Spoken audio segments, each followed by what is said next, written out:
Hello everyone, welcome to our YouTube channel RPSC bio academy. हम जो unit पढ़ रहे थे वो थी टेक्सोनोमी, और टेक्सोनोमी में हमने जो फाइलम आज स्टार्ट करना है वो है फाइलम पोरीफेरा। आज हम स्टार्ट कर रहे हैं फाइलम पोरीफेरा। पोरीफेरा का क्या मतलब है? पोरीफेरा का मतलब है पोर, यहाँ पर क्या है पोर, तो पोर से हम बनाएंगे पोर बेयरिंग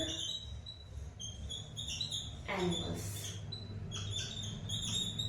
यानी ऐसे एनिमल्स जिनके अंदर क्या प्रेजेंट है पोर, पोर यानी छेद। ठीक है, तो ऐसे एनिमल्स जिनमें क्या प्रेजेंट है, बहुत सारे छेद प्रेजेंट है, ऐसे एनिमल्स को हम कौन से फाइलम में रखेंगे? Phylum Porifera. अब हम बात करते हैं कि ये जो फाइलम पोरीफेरा है ये वर्ड किसने दिया है? पोरीफेरा वर्ड जो दिया है वो दिया है रॉबर्ट ग्रांट ने। रॉबर्ट ग्रांट ने वर्ड दिया है फाइलम पोरीफेरा। ठीक है, अब द स्टडी ऑफ पोरीफेरा क्या कहते हैं? Study of Porifera, study of Porifera is parazoology. Parazoology क्या है? Parazoology. Study of phylum Porifera is known as parazoology. Parazoology and Porifera का मतलब है पोर बेयरिंग एनिमल्स, ऐसे एनिमल्स जिनके अंदर क्या प्रेजेंट हो? छेद प्रेजेंट हो। ठीक है, उसके बाद हम बात करते हैं कि इन एनिमल्स के अगर हम इम्पोर्टेंट कैरेक्टर्स की बात करें तो क्या इम्पोर्टेंट कैरेक्टर्स हैं ऐसे एनिमल्स के जिनके अंदर क्या है? पोर्स प्रेजेंट है। तो अगर हम ऐसे एनिमल्स की बात करें तो ये जो एनिमल्स हैं ये ज्यादातर कैसे होते हैं? मेराइन, यानी ये सारे के सारे एनिमल्स सबसे पहले तो कैसे होंगे? ये होंगे एक्वाटिक, यानी ये कैसे जंतु हैं? ये है जलीय जंतु। इन जलीय जंतुओं के अंदर भी ज्यादातर कैसे हैं? मेराइन, यानी ज्यादातर कैसे हैं? समुद्री। समुद्री, ज्यादातर समुद्र में पाए जाते हैं कौन? पोरीफेरा फाइलम के सारे एनिमल्स। लेकिन कुछ ऐसे हैं जो कि फ्रेश वाटर में भी पाए जाते हैं। कुछ ऐसे हैं जो फ्रेश वाटर में पाए जाते हैं, समुद्र को छोड़ के, और जितने भी वाटर वाले चीजें हैं वो सारी की सारी फ्रेश वाटर है। जैसे हम कह सकते हैं पॉन्ड है, लेक है, वो सब कुछ फ्रेश वाटर के अंदर ही आएगा। फ्रेश वाटर के अंदर हैं जो पाए जाते हैं वो हमें लर्न करने हैं। ये आएंगे स्पॉन्जिला एंड एफिडेलिया। स्पॉन्जिला एंड एफिडेलिया ये दो ऐसे पोरीफेरेंस हैं जो फ्रेश वाटर में पाए जाते हैं। बाकी सारे कैसे हैं? बाकी सारे मेराइन है, समुद्री जल में पाए जाते हैं। तो अगर क्वेश्चन बनना हुआ तो यहाँ से बनता है कि ऐसे कौन से हैं जो फ्रेश वाटर में पाए जाते हैं, लेकिन सारे के सारे हैं कैसे? सारे के सारे एक्वेटिक है, जलीय है। उसके बाद हम बात करें, हमने याद किया था जब हम बॉडी ऑर्गेनाइजेशन की क्लासिफिकेशन पढ़ रहे थे तब हमने याद किया था पोर, पोर से हमने याद किया था सेलुलर लेवल। तो ये कैसी लेवल ऑफ बॉडी ऑर्गेनाइजेशन है? Cellular level of body organization. Cellular level of body organization, यानी बॉडी की ऑर्गेनाइजेशन कैसी है? एक सेल की सेलुलर लेवल पर ही यहाँ पर बॉडी ऑर्गेनाइजेशन पाई जाती है। उसके बाद हम बात करें कि ये एनिमल्स कैसे होते हैं? ये एनिमल्स होते हैं सिसाइल। सिसाइल का मतलब है स्थानबद्ध, यानी अपने स्थान पर ही बंधे रहते हैं। ऐसे एनिमल्स को क्या बोला जाता है? Sessile animals. ठीक है, तो हमने स्टार्ट किया फाइलम पोरीफेरा। फाइलम पोरीफेरा को के अंदर आते हैं पोर बेयरिंग एनिमल्स, ऐसे एनिमल्स जिनके अंदर क्या हो? जिनके अंदर हो छेद। ठीक है, ये वर्ड जो है पोरीफेरा, ये वर्ड दिया था रॉबर्ट ग्रांट ने। Study of Porifera is known as parazoology. Mostly जो ये एनिमल्स होते हैं वो समुद्री होते हैं, वो मेराइन होते हैं, लेकिन कुछ ऐसे हैं जो फ्रेश वाटर है, जो अच्छे पानी में पाए जाते हैं, जिसका नाम है स्पॉन्जिला एंड एफिडेलिया। उसके बाद इनके अंदर cellular level of body organization पाया जाता है। ये एनिमल्स सिसाइल होते हैं, यानी स्थानबद्ध होते हैं। ठीक है, अब इसके आगे चलते हैं।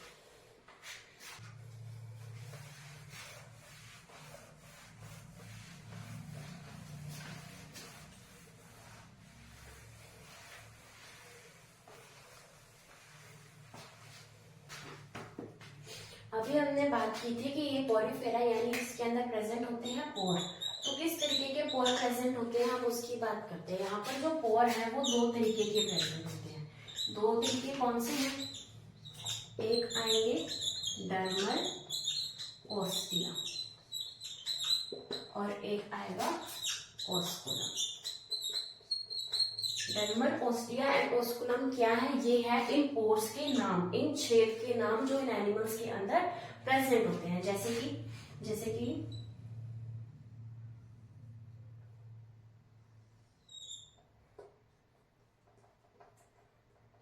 ये क्या है? ये है डर्मल ओस्टिया।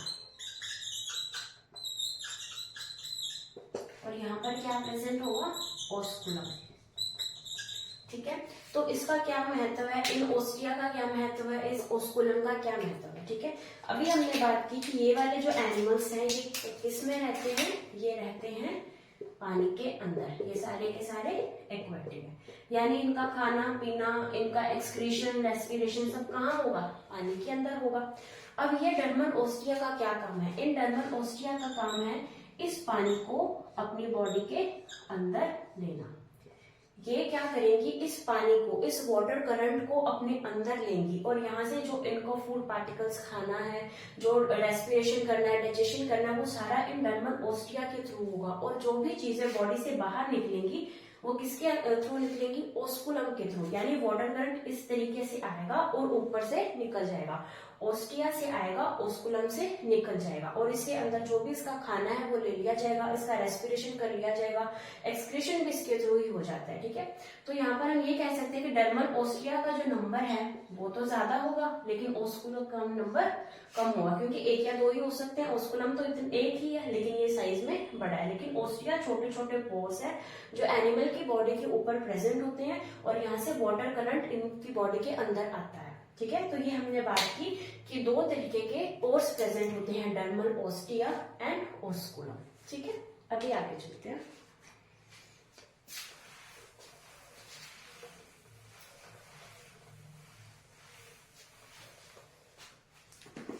अभी अगर हम उनकी जर्म लेयर्स के ऊपर बात करें तो ये कैसे होते हैं, हम डिस्कस कर चुके हैं। ये होते हैं डिप्लोब्लास्टिक, यानी इनके अंदर दो जर्म लेयर्स प्रेजेंट होती हैं।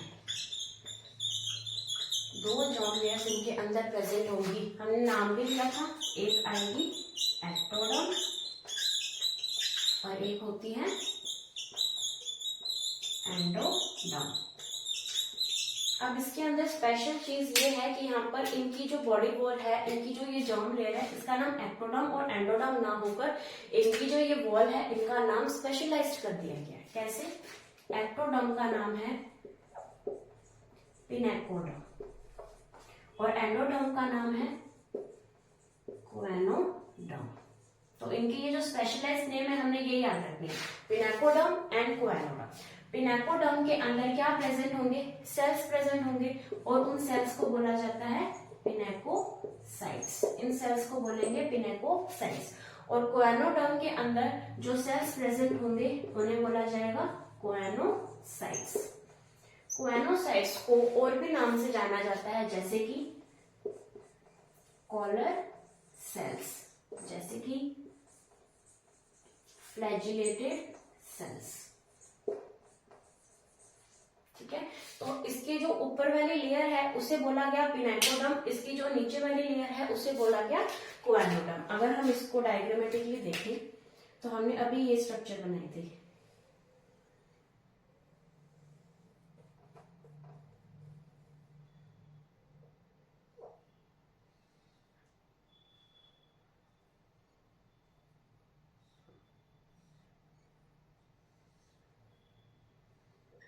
ठीक है, हमने इस तरीके की स्ट्रक्चर बनाई थी। तो यहाँ पर इसकी जो ऊपर वाली लेयर है, यानी इसकी जो ये वाली लेयर है, ये कैसी है? ये है एक्टोडर्म, जिसे हमने क्या नाम दिया? पिनेकोडर्म। और इसकी जो अंदर वाली लेयर है उसका नाम क्या है? कोएनोडर्म या फिर coenocytes, collar cells, flagellated cells. ठीक है, अब हमने बात की कि ये डिप्लोब्लास्टिक है, इसके अंदर मेसोडर्म प्रेजेंट नहीं होती। लेकिन अब मेसोडर्म प्रेजेंट नहीं होती, इसलिए इसके अंदर जो इसके बीच में जो चीज प्रेजेंट है उसे बोला जाता है मीसेनकाइम। इसके अंदर प्रेजेंट है मीसेनकाइम। अब ये क्वेश्चन उठता है कि हमने बोला कि ये तो डिप्लोब्लास्टिक है, लेकिन हमने इन दोनों के अंदर भी एक चीज दिखा दी मीसेनकाइम, तो हमने इसको ट्रिप्लोब्लास्टिक क्यों नहीं बोला? क्योंकि जो मीसेनकाइम के जो सेल्स है वो सेल्स यहाँ पर रैंडमली प्रेजेंट होंगे, इस तरीके से रैंडमली। ये कोई एक ऐसे सिस्टमेटिकली नहीं प्रेजेंट होंगे कि हम बोले कि एक लेवल बन गया, एक लेयर बन चुकी है। ये एक लेयर की तरह प्रेजेंट नहीं होंगे, ये रैंडमली प्रेजेंट होंगे, जो कि लेयर नहीं बना रहे। यहाँ पर कोई लेयर नहीं बन रही, ये सेल्स रैंडमली प्रेजेंट है, इसलिए हमने इसको थर्ड लेयर नहीं माना, इसलिए हमने इसको मेसोडर्म नहीं माना। लेकिन इसको नाम क्या दिया इन सेल्स को? These are mesenchyme cells. और इनको और क्या बोला जाता है? These are amoebocytes. ये अमीबोसाइट सेल्स है, ये मेसेनकाइम सेल्स हैं, ठीक है। तो ऊपर वाली लेयर को हमने नाम दिया पिनेकोडर्म, नीचे वाले को दिया कोएनोडर्म। इन दोनों के बीच में क्या प्रेजेंट है? मेसेनकाइम सेल्स है, जिसको क्या बोला जाता है? अमीबोसाइट्स, ठीक है। इसके अंदर पिनेकोसाइट सेल्स प्रेजेंट है, इसके जो कोएनोडर्म है इसके अंदर कोएनोसाइट सेल्स, कॉलर सेल्स। जो क्वेश्चन आता है वो ज्यादातर इस नाम से आता है। कॉलर सेल्स कौन से फाइलम में पाए जाते हैं? तो हम कह सकते हैं कोएनोसाइट्स, कॉलर सेल्स या फिर फ्लैजिलेटेड सेल्स। अब हम देखते हैं टाइप्स ऑफ मेसेनकाइम। मेसेनकाइम या फिर हम कह सकते हैं अमीबोसाइट्स के कौन कौन से तरीके की प्रेजेंट होती है फाइलम पोरिफेरा के अंदर, ठीक है।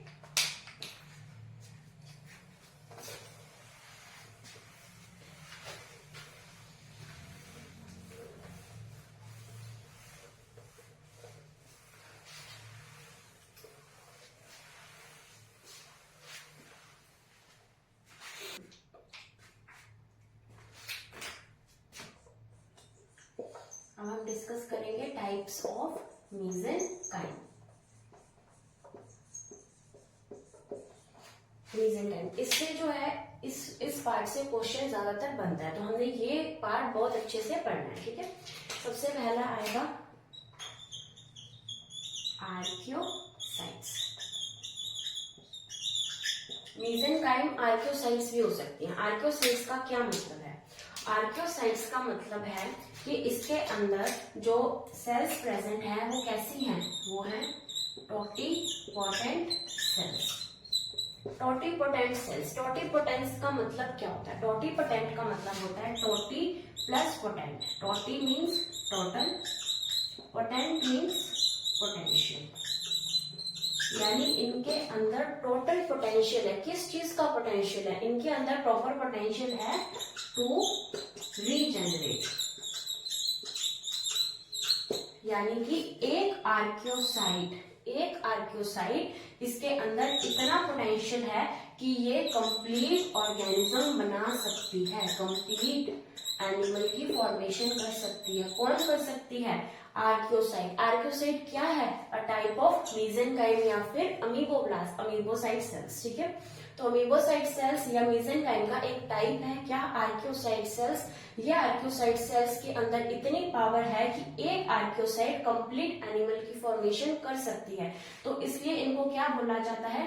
Totipotent cell. अगर मैं टोटिपोटेंट को और अच्छे से समझाऊं तो हम ये कह सकते हैं कि हमारे अंदर जैसे जाइगोट है, हमारे अंदर जाइगोट होता है, male and female sperms fuse होते हैं, उसके बाद क्या बनता है? जाइगोट। जाइगोट कैसा होता है? जाइगोट होता है यूनिसेलुलर, और जाइगोट यूनिसेलुलर होते हुए भी कंप्लीट ऑर्गेनिज्म की फॉर्मेशन कर सकता है। तो हमने क्या बोला? जाइगोट कैसा है? जाइगोट है टोटिपोटेंट सेल। उसी तरीके से अगर हम बात करें स्पर्म की, तो स्पर्म टोटिपोटेंट नहीं है, क्योंकि जो स्पर्म है, स्पर्म से कंप्लीट ऑर्गेनिज्म नहीं बन रहा। स्पर्म को ओवम की जरूरत है ताकि जाइगोट बने और कंप्लीट ऑर्गेनिज्म बने, लेकिन जो स्पर्म है ये कंप्लीट ऑर्गेनिज्म नहीं बना सकता। तो हम इसे क्या बोलेंगे? इसे बोलेंगे प्लूरिपोटेंट सेल, यानी इसके पास कंप्लीट पोटेंशियल नहीं है to form the complete animal, ठीक है। लेकिन यहाँ पर टोटिपोटेंट सेल ऐसे होते हैं जो कंप्लीट एनिमल को बना सके थ्रू ओनली वन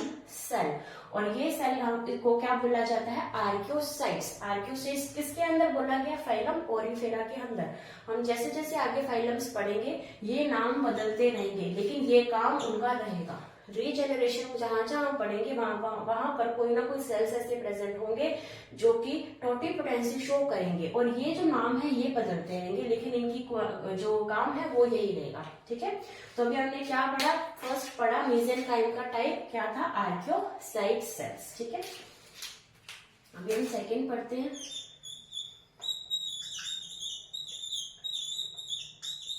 ट्रोफोसाइट्स। ट्रोफोसाइट्स का क्या काम है? ट्रोफोसाइट्स का काम है डिस्ट्रीब्यूशन डिस्ट्रीब्यूशन ऑफ फूड, यानी फूड पार्टिकल्स को प्रॉपर बॉडी के अंदर डिस्ट्रीब्यूट करने का काम किसने संभाल रखा है? ट्रोफोसाइट्स ने संभाल रखा है।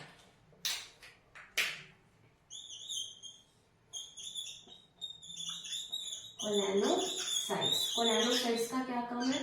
कोलेनोसाइट्स का काम है, ये हेल्प करते हैं किसके अंदर? डाइजेशन ऑफ फूड के अंदर। फूड की डाइजेशन में हेल्प कौन करता है? कोलेनोसाइट सेल्स। तो अभी हमने 3 टाइप्स ऑफ मेसेंकाइम सेल्स पढ़ी है। सबसे पहले आएगी आर्कियोसाइट सेल्स। आर्कियोसाइट सेल्स कैसी हैं? टोटिपोटेंट सेल्स, टोटल पोटेंशियल है to form the complete animal. ठीक है, ये रीजनरेशन के अंदर बहुत हेल्प करेगी, क्योंकि पॉलीफेरा के अंदर बहुत अबंडेंट अमाउंट में रीजनरेशन पाया जाता है। ठीक है, उसके बाद हमने एग्जाम्पल लेके बात की कि जैसे जाइगोट है वो एक ही सेल है, जैसे यहाँ पर एक ही सेल है, तो जाइगोट कंप्लीट ऑर्गेनिज्म की फॉर्मेशन कर सकता है, तो जाइगोट कैसा हो गया? टोटिपोटेंट। लेकिन अगर हम स्पर्म या फिर हम ओवम की बात करें तो ये कंप्लीट ऑर्गेनिज्म नहीं बना सकता, लेकिन उसमें हेल्प करता है। तो ये कैसे है? ये है प्लूरिपोटेंट सेल्स। ठीक है, उसके बाद हमने बात की ट्रोफोसाइट्स की, जो कि हेल्प करता है डिस्ट्रीब्यूशन ऑफ फूड। फिर हमने बात की कोलेनोसाइट्स की, जो कि हेल्प करता है डाइजेशन ऑफ फूड के अंदर। अभी हम और पढ़ेंगे इसके बारे में।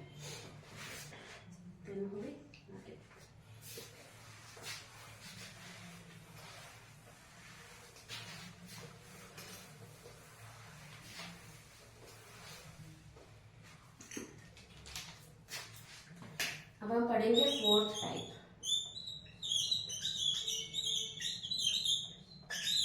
थीजोसाइट्स। थीजोसाइट्स का क्या काम है? थीजोसाइट्स का काम है स्टोरेज ऑफ फूड, यानी फूड को बॉडी के अंदर स्टोर करने का काम किसने संभाला है? थीजोसाइट्स ने संभाला है। उसके बाद हम बात करेंगे 5th टाइप की, ट्रोफो तो हमने डिस्कस कर लिया। मायोसाइट्स।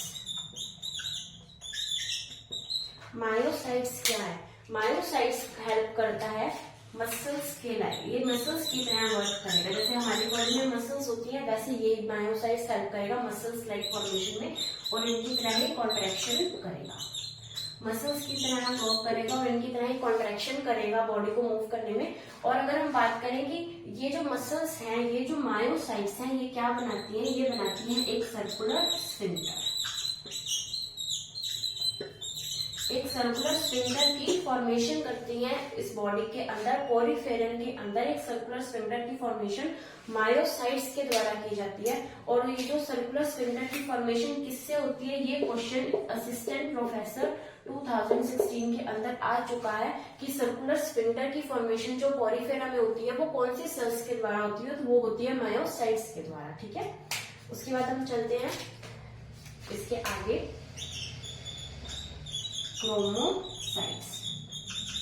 क्रोमोसाइट्स का क्या काम है? क्रोमो का मतलब ही कलर से होता है। ठीक है, तो जहां पर भी क्रोमो आए यानी कि वहां पर कुछ कलर रिलेटेड बात हो रही है, तो ये क्या प्रोवाइड करेंगे? ये प्रोवाइड करेंगे कलर, या हम कह सकते हैं पिगमेंट्स टू बॉडी। बॉडी को कलर प्रोवाइड करने का काम किसने संभाला है? क्रोमोसाइट्स ने संभाला। उसके बाद हम चलते हैं, दोनों को इकट्ठे लेंगे हम,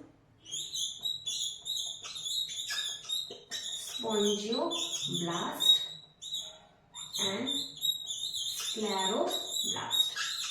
स्पॉन्जियोब्लास्ट एंड स्क्लेरोब्लास्ट, ये दोनों क्या मिलकर बनाती है? ये दोनों मिलकर बनाएंगी एंडोस्केलेटन। तो एंडोस्केलेटन इन दोनों से कैसे बनेगा? स्पॉन्जियोब्लास्ट तो बनाएगी स्पॉन्जिन फाइबर्स, और जो स्क्लेरोब्लास्ट है ये बनाएंगी स्पिक्यूल्स। यानी स्पॉन्जिन फाइबर्स एंड स्पिक्यूल्स दोनों से मिलकर क्या बनेगा? एंडोस्केलेटन। वो अभी हम नेक्स्ट स्लाइड में डिस्कस करने वाले हैं एंडोस्केलेटन के बारे में। ठीक है, तो इसके साथ ही हमारे टाइप्स ऑफ मेसेंकाइम खत्म हुए। हमने पहले स्लाइड में तीन टाइप पढ़े थे। अब हमने पढ़ा थीजोसाइट्स जो कि फूड को स्टोर करने में हेल्प करता है, मायोसाइट्स जो कि मसल्स की तरह वर्क करता है, मसल की तरह कॉन्ट्रैक्शन करता है, और इसके अंदर सर्कुलर स्फिंक्टर पाया जाता है। सर्कुलर स्फिंक्टर, ये वाला जो क्वेश्चन है ये असिस्टेंट प्रोफेसर 2016 में आ चुका है। उसके बाद क्रोमोसाइट्स, क्रोमोसाइट्स यानी कलर देने वाले, वैसे जो बॉडी को कलर दे, तो वो वैसे मीसेंकाइम को क्या बोला जाता है, क्रोमोसाइट्स। फिर स्पोंजियोब्लास्ट एंड स्क्लेरोब्लास्ट, स्पोंजियो से बनेंगे स्पोंजिन फाइबर्स और स्क्लेरोब्लास्ट से बनेंगे स्पिक्यूल्स, और ये दोनों मिलकर बनाते हैं एंडोस्केलेटन ऑफ फाइलम पोरिफेरा। अभी हम वही पढ़ते हैं, एंडोस्केलेटन ऑफ फाइलम पोरिफेरा।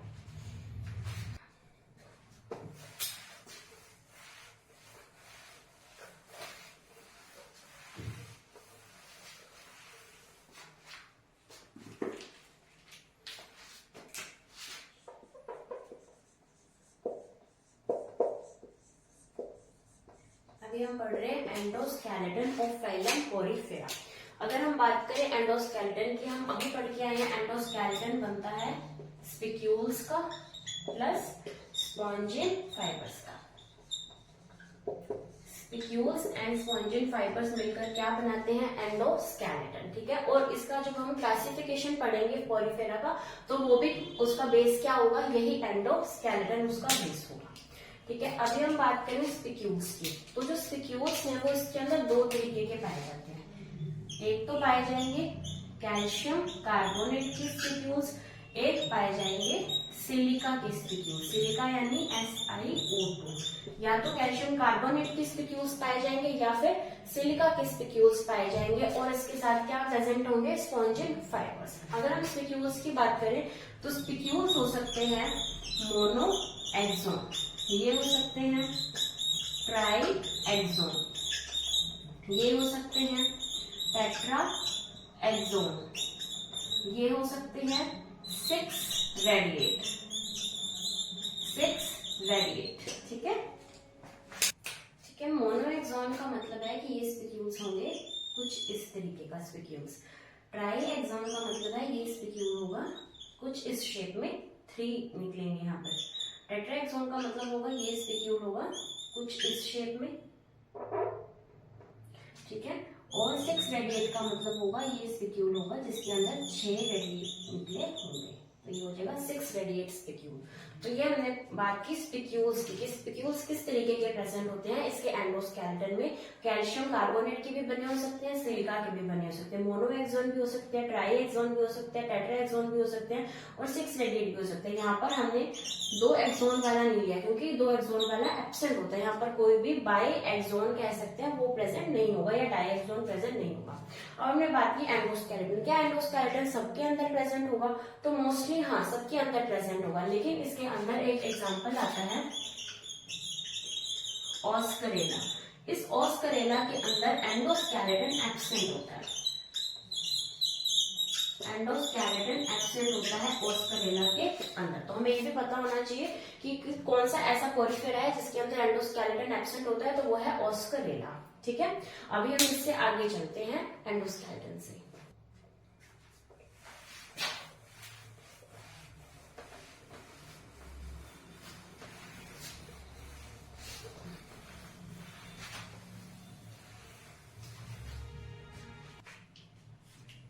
अभी हम करते हैं इसके अंदर डाइजेशन। डाइजेशन किस तरीके का होगा फाइलम पोरिफेरा में। जब हम प्रोटोजोआ की बात कर रहे थे तब भी हमने क्या बोला था, डाइजेशन होगा इंट्रासेलुलर, यानी सेल के अंदर, इनसाइड दी सेल डाइजेशन होगा। उसके बाद हम बात करें रेस्पिरेशन एंड एक्सक्रीशन। जब हम प्रोटोजोआ पढ़ रहे थे तो हमने बोला था कि रेस्पिरेशन एंड एक्सक्रीशन जो है ये दोनों ही होते हैं through the general body surface, यानी सिंपल डिफ्यूजन से हो जाते हैं। लेकिन इसके अंदर एक स्पेशल सिस्टम पाया जाता है, पोरिफेरा के अंदर एक स्पेशल सिस्टम पाया जाता है, उसका नाम है कैनाल सिस्टम। कैनाल सिस्टम के बारे में हम नेक्स्ट क्लास में बहुत अच्छे से पढ़ने वाले, कौन कौन से टाइप्स होती है कैनाल सिस्टम के अंदर, तो ये हम पढ़ेंगे। तो कैनाल सिस्टम पाया जाता है for the respiration and for the excretion. अगर हम एक्सक्रीशन की बात करें तो ये होगा डिसॉल्व अमोनिया की फॉर्म में, यानी ये कैसे हो जाएंगे, अमोनोटैनिक। ये कैसे होंगे, अमोनोटैनिक। उसके बाद हम बात करते हैं circulation and nervous system. Circulation and nervous system के बारे में। हमने जब फाइलम प्रोटोजोआ के बारे में बात की थी तो हमने कहा था कि सर्कुलेशन या नर्वस सिस्टम तो यहाँ पर एब्सेंट होता है और पॉलीफेरा में भी एब्सेंट होता है। ये जो नर्वस सिस्टम ये जो हल्का सा डेवलप्ड होगा वो इससे नेक्स्ट फाइलम के अंदर यानी सिलेंट्रेटा के अंदर हमें थोड़ा डेवलप्ड दिखेगा, यानी स्टार्टिंग ही दिखेगी डिफ्यूज टाइप का। तो हम ये कह सकते हैं कि इसके अंदर तो एब्सेंट ही होगा, ठीक है। उसके बाद हम बात करते हैं इसके अंदर इसका रिप्रोडक्शन के बारे में।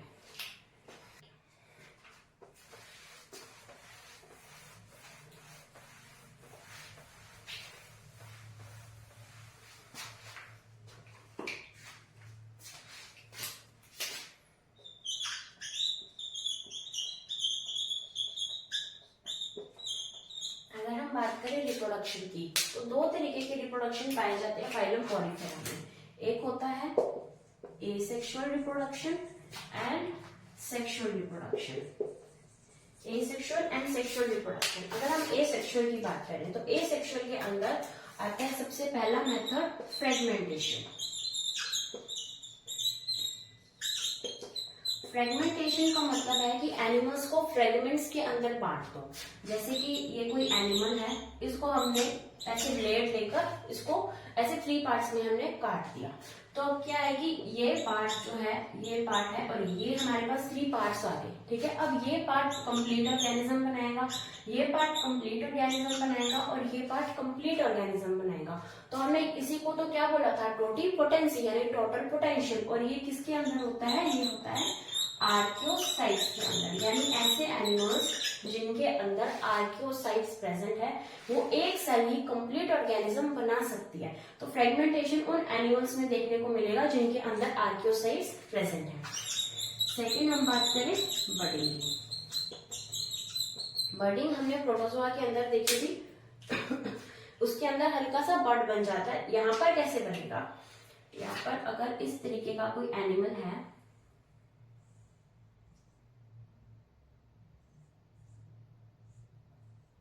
ठीक है, तो इस तरीके का अगर कोई एनिमल है तो यहाँ पर एक बहुत ही बड बन जाएगा छोटा सा। इसे क्या बोला जाता है, एक्सोजीनस। ये एक एक्सोजीनस बड की फॉर्मेशन है। इस तरीके से एनिमल के साथ एक बड बन जाता है। इसके एग्जाम्पल की बात करें तो हम कह सकते हैं Leucosolenia and cycle. Leucosolenia and cycle ये 2 एग्जाम्पल्स हम लर्न कर सकते हैं in the process of budding of phylum Porifera, ठीक है। अभी ए सेक्सुअल का एक पार्ट और है तो हम सेक्सुअल नेक्स्ट स्लाइड में डिस्कस करेंगे। जो सबसे इंपॉर्टेंट पार्ट है ए सेक्सुअल रिप्रोडक्शन का वो है जम्यूल फॉर्मेशन। जम्यूल की फॉर्मेशन, जैसे हमने वहां पर एनसिस्टमेंट पढ़ी थी ड्यूरिंग अनफेवरेबल कंडीशन, हमने एनसिस्टमेंट पढ़ी थी, वैसे ही यहाँ पर जम्यूल फॉर्मेशन होगा। जम्यूल फॉर्मेशन को हम अभी समझते हैं।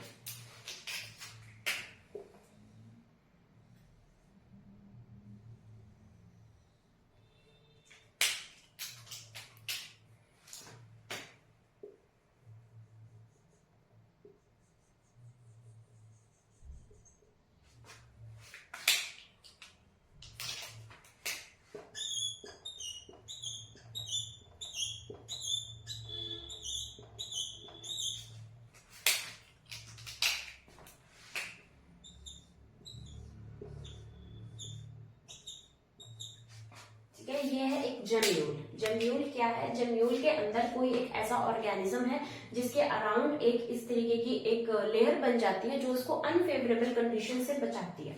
तो इसकी ये जो लेयर बनी है इसे तो बोला जाएगा एक्साइन, और जो अंदर वाली लेयर है इसे बोला जाएगा इंटाइन, और जहां से इसकी ओपनिंग हो सकती है उसे बोला जाएगा माइक्रोपाइल। और इसके अंदर ये जो सेल्स प्रेजेंट है ये सेल्स कौन से हैं, आर्कियोसाइट्स। यही तो न्यू ऑर्गेनिज्म बनाने में हेल्प करेंगे जब फेवरेबल कंडीशंस आ जाएंगी। और इसके अंदर से क्या निकले हुए हैं, स्पिक्यूल्स। ये इसके अंदर से स्पिक्यूल्स निकले हुए हैं। इसके अंदर आर्कियोसाइट्स प्रेजेंट है, एक्साइन है, इंटाइन है एंड माइक्रोपाइल है। तो ये क्या है, जम्यूल फॉर्मेशन। और ये कब होगा, ड्यूरिंग अनफेवरेबल कंडीशन, यानी कि जब प्रतिकूल स्थितियां आ जाएंगी तब क्या बनेगा, जम्यूल की फॉर्मेशन। क्योंकि जो फेवरेबल कंडीशंस हैं तो ये फ्रेगमेंटेशन भी कर सकते हैं, ये बडिंग भी कर सकते हैं, ठीक है। तो अभी हम चलते हैं एसेक्सुअल रिप्रोडक्शन की तरफ।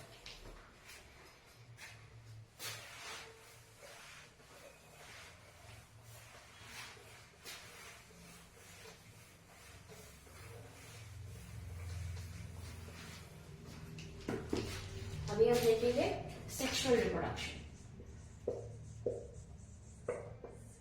सेक्सुअल रिप्रोडक्शन, तो अगर हम सेक्सुअल रिप्रोडक्शन की बात करें तो सेक्सुअल रिप्रोडक्शन के अंदर इसके अंदर मेल और फीमेल एक ही ऑर्गेनिज्म के अंदर प्रेजेंट होंगे।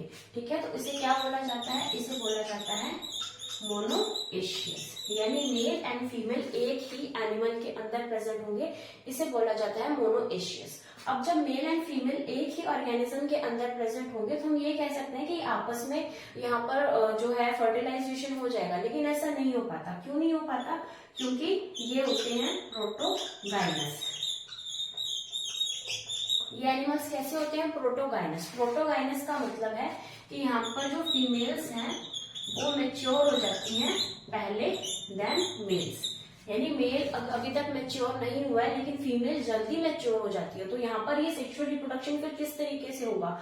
ये होगा इस ऑर्गेनिज्म का एक और मोनोएशियस ऑर्गेनिज्म के साथ, यानी है दोनों में कैपेबिलिटी तो है, लेकिन इसके अंदर क्या होता है कि फीमेल जो है वो जल्दी मेच्योर हो जाती है, जिसकी वजह से फीमेल को उस टाइम पर मेल चाहिए लेकिन मेल अभी मेच्योर नहीं हुआ है। तो ये क्या करेंगे? ऐसे एनिमल के साथ यहाँ पर फर्टिलाइजेशन हो जाएगा जो एनिमल के अंदर मेल मेच्योर हो चुका है। तो इस तरीके का अगर फर्टिलाइजेशन हो तो इसे क्या बोला जाता है? क्रॉस फर्टिलाइजेशन, यानी एक ही ऑर्गेनिज्म के अंदर फर्टिलाइजेशन नहीं हुआ, दूसरे ऑर्गेनिज्म के साथ हुआ, तो इसे बोला जाता है क्रॉस फर्टिलाइजेशन। ठीक है, और ये जो फर्टिलाइजेशन है ये कैसा होता है? ये होता है इंटरनल फर्टिलाइजेशन। ठीक है, अब हमने बात की कि ये कैसे होते हैं? प्रोटोगाइनस, यानी फीमेल मेच्योर हो जाती है मेल से पहले, लेकिन इसके अंदर एक आता है प्रोटोएंड्रस। प्रोटोएंड्रस का मतलब होता है कि मेल जो है वो पहले मेच्योर हो जाता है फीमेल से। मोस्टली तो यही कंडीशन देखने को मिलती है फाइलम पोरीफेरा के अंदर, लेकिन प्रोटोएंड्रस के अंदर हम देख सकते हैं ल्यूकोसोलेनिया। ल्यूकोसोलेनिया एक ऐसा एनिमल है, एक ऐसा पॉलीफेरन है जिसके अंदर प्रोटोएंड्रस स्टेज शो देखने को मिलती है, जिसके अंदर मेल पहले मेच्योर हो जाता है, फीमेल बाद में मेच्योर होती है। होगा तो यहाँ पर भी cross fertilization and internal fertilization, लेकिन यहाँ पर एक्सेप्शन क्या है ल्यूकोसोलेनिया का कि ये प्रोटोगाइनस ना होकर कैसा है? प्रोटोएंड्रस। ठीक है, अभी हम इसके आगे चलते हैं।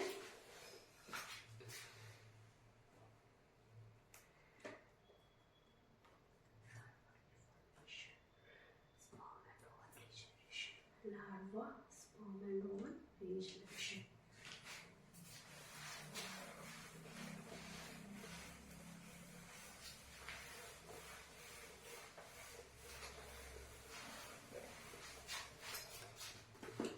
अभी हम रिप्रोडक्शन की बात कर लेते हैं। तो रिप्रोडक्शन के अंदर अभी हमने बात की कि मेल एंड फीमेल दोनों सेम ही एनिमल्स के अंदर होते हैं।